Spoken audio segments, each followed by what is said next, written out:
1979년 가동을 시작한 포스코 포항제철소 1선제 공장이 45년 만에 폐쇄했습니다. 지난 7월 1제강 공장에 이은 두 번째 셧다운입니다. 현대제철도 지난주 포항 2공장 폐쇄를 통보했습니다. 세계 경기 침체 속에 철강 공급은 과잉이고 여기에다 가격이 중국산보다 10에서 30% 비싸 공장을 효율화하지 않으면 안 된다는 결정에 따른 것입니다. 포항 경제계는 비상입니다. 포항시는 포스코, 현대제철, 동국제강, 세아제강 등 4대 철강사와 상위 금융기관 등 유관기관과 지역산업위기 긴급 대응 방안을 논의했습니다. 국내 철강업계는 정부가 중국에 반덤핑 조치만이라도 제대로 또 신속히 해줄 것을 요구하고 있습니다. 또 보조금 지원과 국내 할당제, 세액공제 현금 환급 지원, 9.3% 인상된 산업용 전기료 지원 등도 건의하기로 했습니다.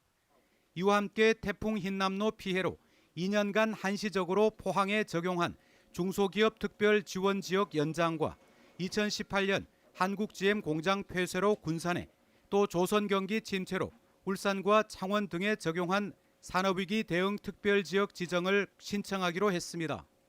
정부로부터 우리 시가 산업위기 대응 특별지역으로 지정이 된다라고 하면은 지역 기업에 대한 세제라든가 금융 지원, 또 고용 위기 지원금, 또 지역 경제를 활성화할 수 있는 그런 지원이 정부 차원에서 이루어지기 때문에 이런 가운데 현대제철 노조는 공장 폐쇄는 구조조정이다. 투자계획 제출이 먼저다라며 본사가 있는 판교를 찾아 상경투쟁을 벌였습니다. 하루아침에 공장을 폐쇄하면서 대책도 없고 대안도 없이 나가달라고만 이야기한단 말입니까?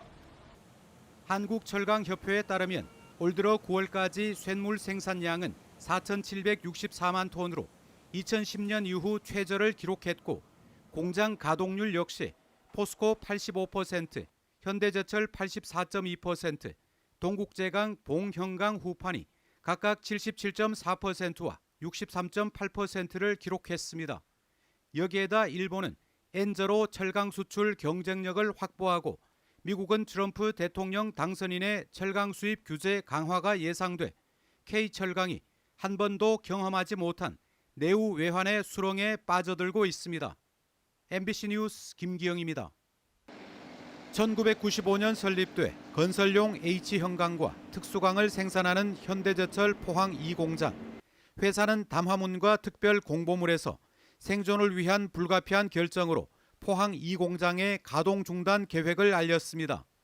국내 경기 침체와 중국산 저가 공세 여파로 제품 가격은 20% 이상 하락하는 데 반해 현대제철 중형 제품의 경우 톤당 제조 원가가 2022년 99만 원에서 올해 113만 원으로 2년 만에 14% 상승해 팔면 팔수록 손해라는 내용입니다.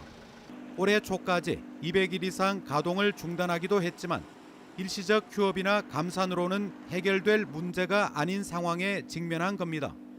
회사 측은 당진과 인천 등 다른 공장에서도 동일 제품을 생산하기 때문에 직원 200여 명을 감원 없이 재배치하겠다며 노조 설득에 나섰습니다.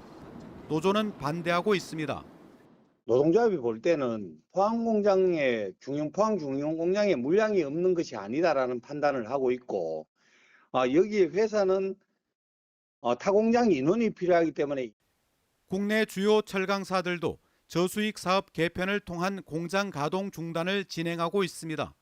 포스코는 지난해 초 가전제품 핵심 소재를 생산하는 광양제철소 전기아연 도금 라인을 중단했습니다. 동국제강도 1후판 공장과 2후판 공장을 연달아 폐쇄한 바 있습니다. 철강은 장치 산업이라 당장 빠져나가지는 못한다 하더라도 몇 년 후에는 포항의 산업 생태계가 얼마나 후퇴할지 장담하기 어렵습니다.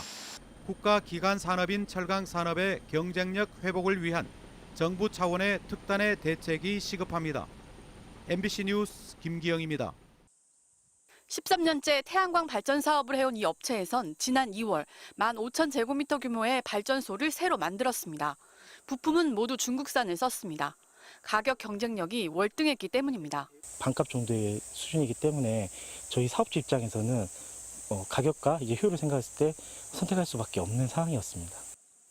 지난해 국내 태양광 셀에서 중국산의 비중은 4분의 3에 달했습니다. 반대로 국내 태양광 모듈 업체는 입지가 위태로울 정도입니다. 하나큐셀은 지난해 12월 이 공장의 문을 닫았습니다. 국내 수요가 줄면서 적자가 쌓이는 등 실적 부진을 견디지 못했기 때문입니다. 대신 미국 시장으로 눈을 돌리고 있습니다. 한화큐셀이 미국에 공장을 지어받은 보조금은 1조 원에 육박합니다. 글로벌 수요는 확장되는데 정작 국내 수요만 적어지는 건 사실입니다. 수요 창출을 위한 것이라면 물불 안 가리고 다각도로 노력하고 있습니다. 철강업계도 심각합니다. 인천항에 수입된 철판과 파이프들. 메이드 인 차이나라는 글귀가 선명합니다. 작년 한 해 이곳 인천항에서만 80만 톤이 넘는 중국산 철재들이 수입됐습니다.